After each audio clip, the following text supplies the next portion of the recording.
Miss হবে না আপনার পছন্দের টিভি শো। দেখুন জি5 অ্যাপে একদম ফ্রি।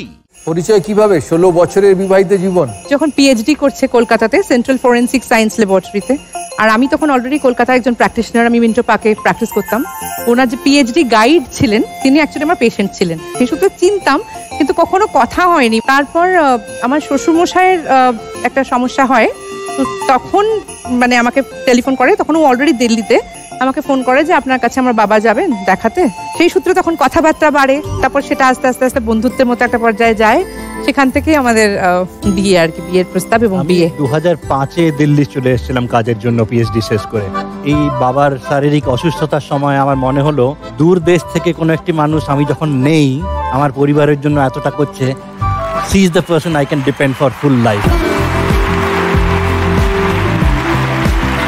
ভগবান বসে আমার জন্য অনেক বেশি সদয় ছিলেন। ডাক্তার ছাড়াও আমি পেলাম একজন বোনাস কোর হিসেবে অত্যন্ত ভালো রাঁধুনি, অসাধারণ গান গায়, লেখালেখি করে, তো আমার জন্য সোনায় সোহাগা। বিবাহ হয়েছে কলকাতাতে?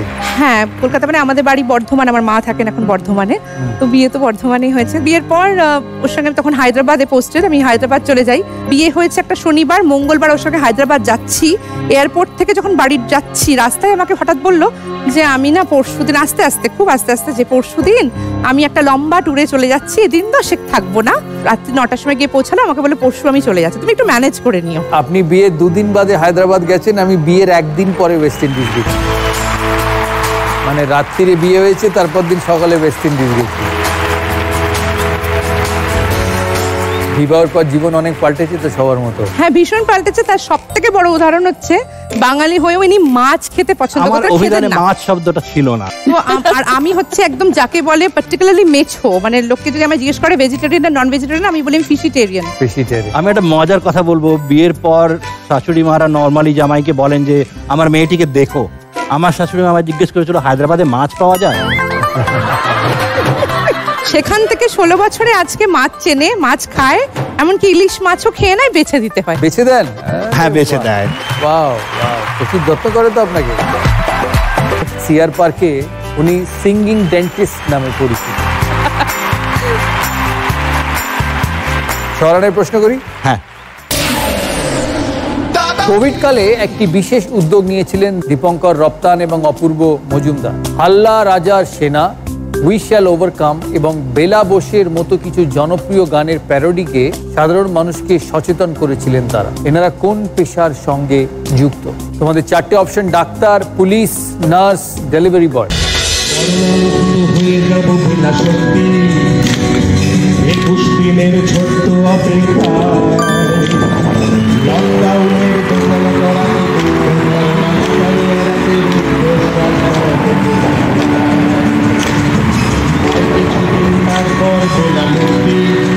প্রচন্ড জনপ্রিয় হয়েছিলেন এনারা, এবং পুজোর সময় এই পুলিশ দলকে বিভিন্ন অনুষ্ঠানে গান গাওয়ার জন্য আমন্ত্রণ জানানো হয়েছিল। And this is a very popular video actually. Social মিডিয়াতে it became really popular and a very famous video. তাই well done Dakshin 24 Pargana, Pulak, Kakuli. Zee5 download করুন আর সব এপিসোড দেখুন একদম ফ্রি।